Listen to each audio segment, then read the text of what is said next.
Salutations everyone, welcome to What Mattered. What mattered this week? Destiny came out. I'm over level 20. Why? Not because I don't have life. All of my many girlfriends just happened to be out of town at the same time. So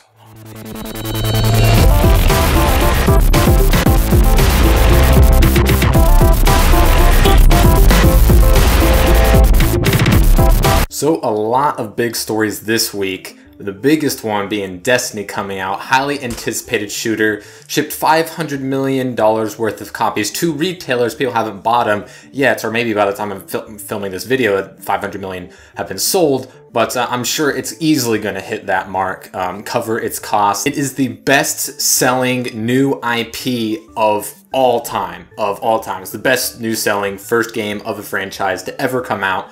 And I think it definitely deserves it. I think it's too early to give a review, even though people have been doing it nonstop and will continue to do it for the next month. It's a game that is definitely going to change and evolve and has a lot to offer. I played the beta, so I knew what I was getting into. I knew what this game was going to be like.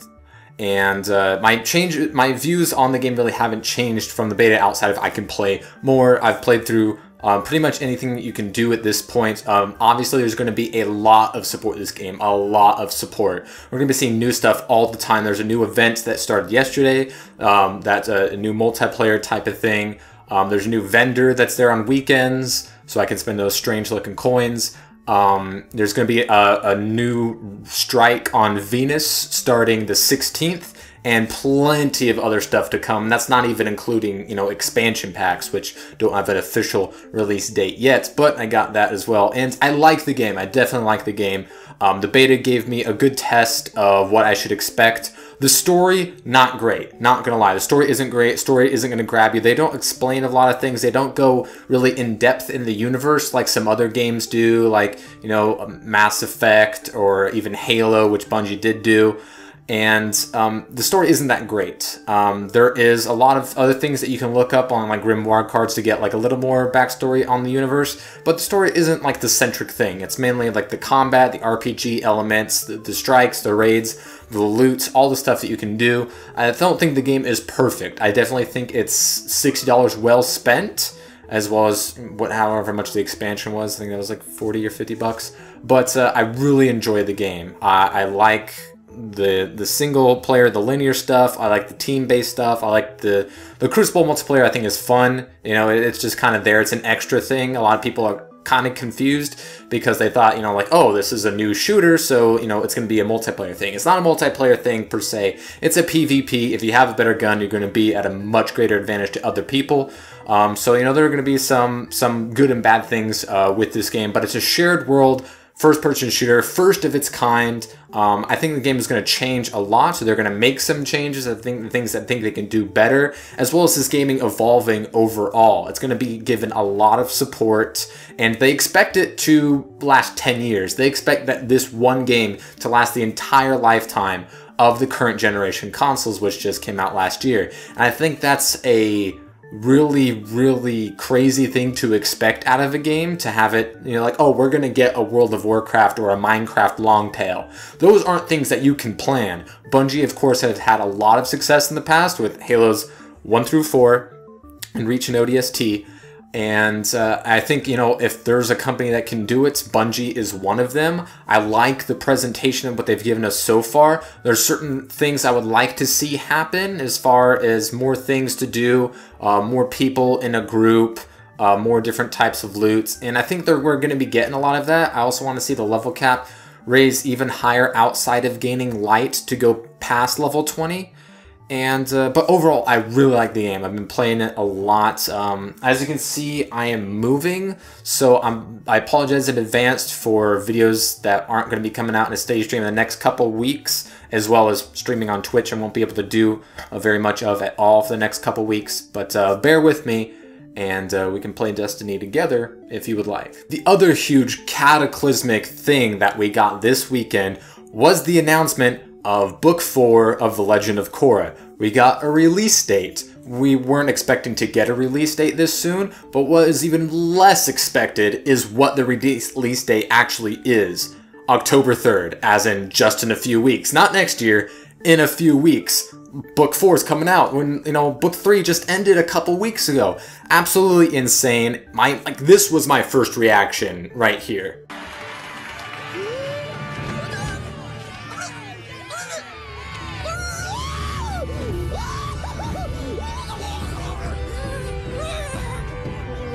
Like, that's what I felt like to a T.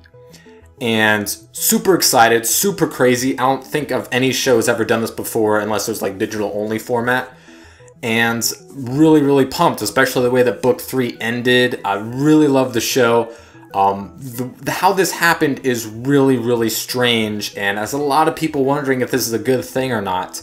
Nickelodeon is obviously trying to burn off this franchise as quickly as possible. They aren't getting as many viewers as they did the first couple seasons, and they took it off the air, of course, for season 3 because it wasn't performing so well. Online is where most people were watching because the fan base is a lot older. It's more my age as opposed to, you know, most of Nickelodeon's fan base of little kids. And, you know, that really reflects on, you know, how many people are watching it online versus how many people are watching it on television, and the whole it getting leaked, the first few episodes or so, being pirated and stuff through a Spanish dubbing thing. That was crazy. People, you know, stealing the show is never going to help in supporting it for lasting very long.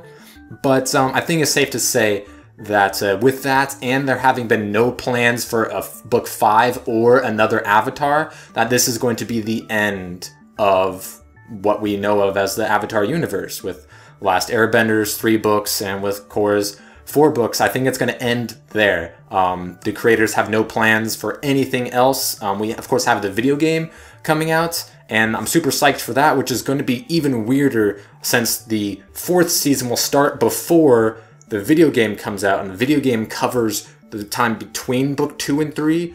Really weird. But I'm really excited. It's a shame that Nickelodeon has decided to do this in this way, especially since everyone loves the show. Like, no one's giving it bad reviews. It's absolutely amazing. It's as good as it ever was. Some people think Korra is even better than The Last Airbender. Some people, you know, always going to like the original first. But everyone really likes this show and the way that it's been handled. I'm sure it's not being rushed. It's not going to be, you know, really shitty through post-production. This is going to be high quality. Otherwise, you know, the people wouldn't have done this. This is just Nickelodeon's decision to burn off a franchise that is doing as well on television as they had previously thought, when they can just run reruns of all their really shitty shows from the past 10 years as long as they want and get little thumbsuckers to watch it for days on end, while, you know, people with better tastes who are much older are watching more of their stuff online. You know, ideally, Avatar and the universe could be bought and put on another channel, like maybe like Netflix or Amazon or Cartoon Network or TNT, TBS, somebody. But I don't think that's going to happen. I think Nickelodeon is going to sit on this franchise and, you know, just reap in the rewards of what has already happened. And since there's no plans for any future installments of this universe, it looks like this is going to be the end. But we have to enjoy it while it's still here. And I'm very, very much looking forward to book 4 and the game. Just shame to see Nickelodeon treat their show this way. But the fans who have supported it from the beginning is going to continue to do it till the end, and that's really all we can ask for. In other video game / movie news, apparently Robert Downey Jr. has been casted to be Leonardo da Vinci in the Assassin's Creed movie, which obviously leads people to believe that they're skipping Altair's story and going right into Ezio Auditore da Firenze. Robert Downey Jr. I think is a great choice. He's a great actor. He can play these really eclectic roles, and this is the first like big name set in stone for an actual role, even though it's not confirmed. It's the first like real concrete awesome evidence that we've seen of this film so far outside of Michael Fassbender being attached to the movie. Most people see him as the lead, but of course that's not official yet. But I mean, this is supposed to come out in the middle of next year, so things should be ramping up if that's going to be a reality. I expect it to be pushed back since we haven't heard a lot, or maybe they're just keeping things really close to the vest. But overall, super psyched for this project. Everyone's favorite storyline seems to be Ezio's, so no really surprise there on going down that route and skipping Altair's, although his story is really, really great. I mean, at least it's not Connor, right? I mean, nobody liked Connor. But yeah, looking forward to it. So Grand Theft Auto has a release date for the Xbox One, PlayStation 4, and PC, November 18th. So you can do all the things that you still can't do for the past year on a new console. Don't know why people are excited about this, but for some reason they are. In more possible superhero television shows, apparently there's a Teen Titans show in the pipeline for TNT. So far, apparently, starring, Nightwing and Starfire and Raven. Those are the only names that I've seen pop up in these stories, but a Teen Titans show for TNT. An odd way to go as far as, heroes or groups of heroes to go. Obviously, it's a popular group and had a fairly successful cartoon show.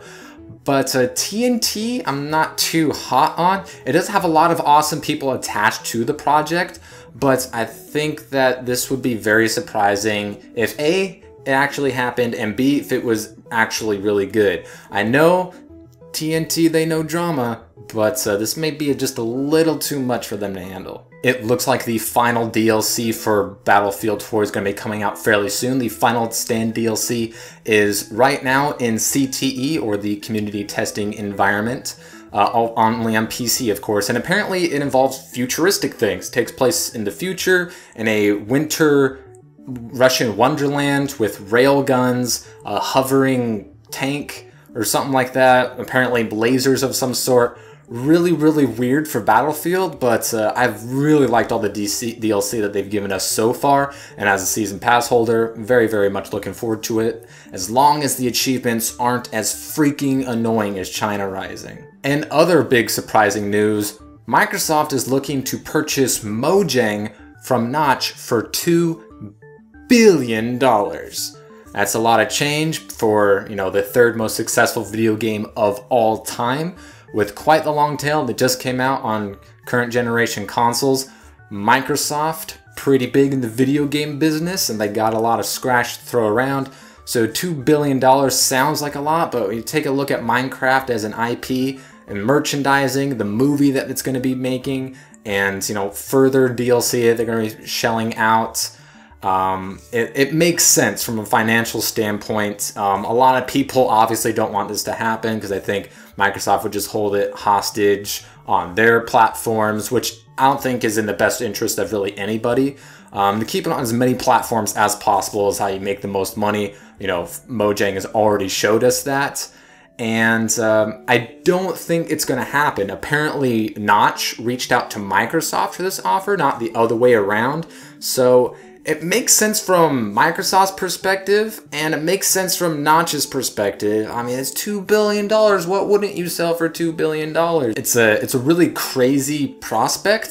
Some people are thinking they'll just keep it on everything and then release like Minecraft 2 on Microsoft's only platforms, which I don't think is ever gonna happen because it's just updates. Like, what would a sequel to Minecraft look like? It would just be the original Minecraft plus more stuff, which is really just updates that they give away, or DLC that you pay for, or if you're on PC you don't pay for it, whatever.